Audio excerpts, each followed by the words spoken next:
Bueno, ahora lo que les voy a contar un poquito más es cuando nosotros hacemos un análisis sociobibliométrico, en realidad decimos que es un estudio ex post facto retrospectivo y que se sustenta básicamente en dos postulados, que sería el primero, considerar a la ciencia como una institución social, y en segundo lugar, de carácter público. Es decir,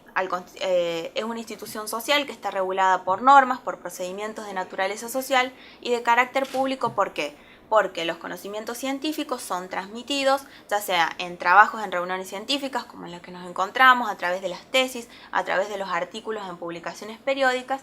y en ese sentido es por lo que comenzar a estudiar o a realizar el análisis bibliométrico de las publicaciones periódicas es un tema de particular interés, y dentro de la Escuela de Valencia, que en Historia de la Psicología fueron los primeros que comenzaron a hacer análisis sociobibliométricos de publicaciones, y nosotros lo hemos adoptado desde la investigación. Bien, acá les muestro algunos datos. En realidad acá lo que hice fue unir desde el 2000 hasta el 2011, y así como nosotros en el periodo del 2000 al 2007 veíamos un 61% de artículos sobre psicología positiva, lo que vemos es que si tomamos los últimos tres números, este número aumenta, o sea que habría un 72,32% de artículos sobre psicología positiva. Lo cual, habla de que, o esto digamos que podemos de alguna manera confirmar o afirmar que la revista es un órgano de difusión del desarrollo de la psicología positiva en nuestro país. Aquí lo que nosotros vemos es básicamente cuántos artículos se publicaban por cada uno de los números y cuántos artículos eran sobre psicología positiva. Acá cabe aclarar, de un total de 112 artículos, 81 tratarían esta temática. Lo que cabe aclarar es que a partir de que comiencen a realizarse los encuentros iberoamericanos de psicología positiva, muchas veces los artículos publicados en la revista constituyen una selección de los trabajos presentados en estos encuentros, y por eso es que a partir del número 7 vemos que la totalidad de los artículos son sobre psicología positiva. Si bien hoy Alejandro planteaba que la revista van a tratar de que sea una convocatoria permanente y en muchas oportunidades también incorporar otras temáticas, pero creo que va a seguir el predominio de artículos sobre esta temática. Bueno, acá lo que vemos es en un gráfico de progresión, lo que se puede observar es que, excepto en uno o en dos números que serían en el 9 y en el 11, pero que en general ha ido en aumento la cantidad de artículos sobre psicología positiva que se han publicado en los diferentes años. Bueno, acá aclaro nuevamente que en los últimos tres números se consideraron todos los trabajos porque eran de los encuentros. En cuanto a las temáticas que se abordaban, eran intervenciones positivas, liderazgo, virtudes y fortalezas del carácter, calidad de vida, adaptación cultural, bienestar, espiritualidad, gratitud, resiliencia, estilos de apego y autoconcepto, satisfacción laboral, entre otros. Lo que nosotros vemos entonces es que podríamos seguir manteniendo esta primera periodización que habíamos establecido, y que claramente los artículos correspondientes a estos últimos tres números de la revista se ubicarían dentro de este segundo periodo, en el cual habría todavía una impronta o una influencia mucho más marcada del movimiento de la psicología positiva. En cuanto a los autores más productivos, en este caso son solamente tres números, entonces por ahí cuesta ver, pero igual se puede ver que hubo una gran cantidad de autores, en este caso 29, que publicaron un solo artículo, y que en cambio hubo solamente 6 autores que publicaron 2, o sea que se sigue manteniendo esta relación inversa de la que hablábamos. Entre aquellos autores que publicaron 2 artículos en estos tres números están Claudia Castañeiras, Mariana Gancedo, Natalia Moyano, Alicia Omar, Laura Paris y Graciela Tona. Algunos de ellos los hemos también escuchado durante la jornada.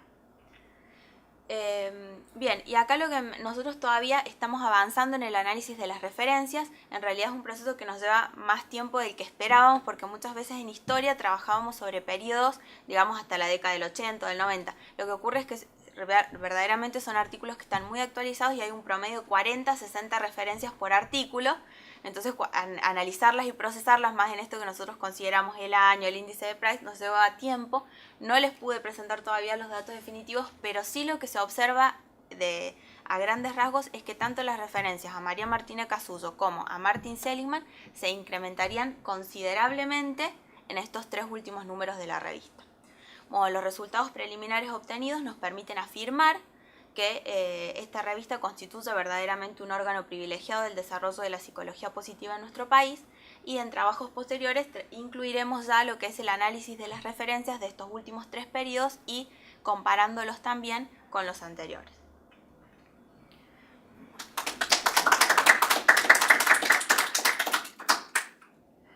Paso hacia el otro. No se van a aburrir de escucharme durante tanto tiempo. Pero así tiene un seguimiento también, ¿no? La exposición. Sí, en realidad para mí es todo un desafío porque generalmente acá hay más o cuestiones psicométricas o cuestiones de intervenciones y vinculadas a la clínica. Y yo que trabajo en historia sé que por ahí estos temas son como un poco más arduos, más pesados, así que doble desafío tratar de intentar hacerlo medianamente interesante. No espero mucho más que eso. Bueno, y este trabajo es un poco más en cuanto, como decía Alejandro, ya van desde el año 98 hasta la actualidad, hay más de 10 años de desarrollo del movimiento de la psicología positiva y desde la historia de la psicología decíamos, bueno, analicemos, entonces se ubica dentro de un marco dentro del marco de la historia de la psicología y en esto me gustaría aclarar que si bien nosotros dentro de lo que es el surgimiento de la disciplina psicológica a finales del siglo XIX, generalmente hablamos de que se originó en diferentes países donde había diferentes objetos de estudio y que también cada uno de estos objetos de estudios era abordado con metodologías diferentes. Pero si nosotros nos vamos a centrar en lo que sería la psicología aplicada y en este caso a la problemática clínica y en Estados Unidos, aquí tenemos lo que afirman Seligman y Csikszentmihalyi. Ahí me salió, que esos lo que señalan es que particularmente en Estados Unidos y después de la Segunda Guerra Mundial, la psicología se transformó prácticamente en una ciencia de la curación o en una ciencia que se centraba en la enfermedad mental y que así olvidó cumplir dos de sus objetivos que eran tan importantes como los anteriores, que eran hacer la vida de las personas más productiva y reconfortante o llena de sentido e identificar y favorecer el desarrollo de las capacidades humanas. También destaca dos eventos, que él dice que son dos eventos económicos que acentuaron esto, que fue la creación de la Administración de Veteranos y también del Instituto Nacional de Salud Mental. Y en esto nos interesa remarcar que, si bien en esta no lo alcancé a incluir, pero uno de los historiadores clásicos de la psicología, que es Robert Watson, también señala, digamos, cómo a partir de este periodo, que es después de la Segunda Guerra Mundial y justamente con estos dos eventos, digamos, se marca mucho más lo que es los psicólogos y los psicólogos clínicos y empieza a ver directamente y él habla de la psicología ya como una profesión y muchas veces descuidando lo que sería la psicología más académica o de la investigación. En cuanto a los antecedentes, nosotros vemos, y en eso María Martina Casuso hacía mucho énfasis en lo que era el concepto de promoción de la salud, y vemos como tempranamente se interesó por estudiar algunas temáticas vinculadas, y después se habla de los grandes hitos en el desarrollo del enfoque salugénico en psicología, que serían la psicología humanística, estas investigaciones sobre aspectos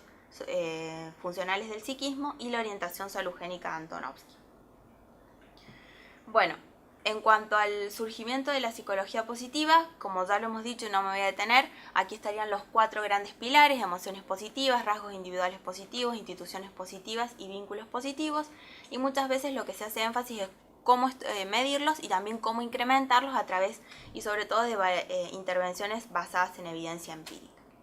Bien, ahora si nosotros vamos al objeto de estudio, en realidad nosotros podemos decir que la psicología positiva estudia aquellos aspectos funcionales o aquellos aspectos positivos del psiquismo humano. Pero también podemos decir que no existiría acuerdo en cuanto al objeto de estudio, o sea que muchas veces si nosotros vemos definiciones de psicología positiva, que inclusive son aquellas que marcan o que han realizado los principales autores del movimiento, lo definen de manera diferente, por ejemplo como el estudio científico de fortalezas y virtudes humanas, del funcionamiento psíquico óptimo, del bienestar subjetivo. También después lo que vemos, que eran lo que recién planteaban tanto Sol como María Laura, en el sentido de que muchas veces el objetivo general constituye el estudio de la felicidad y que después tendríamos estas diferentes rutas o vías de acceso, que serían la vida placentera, la vida comprometida y la vida con significado.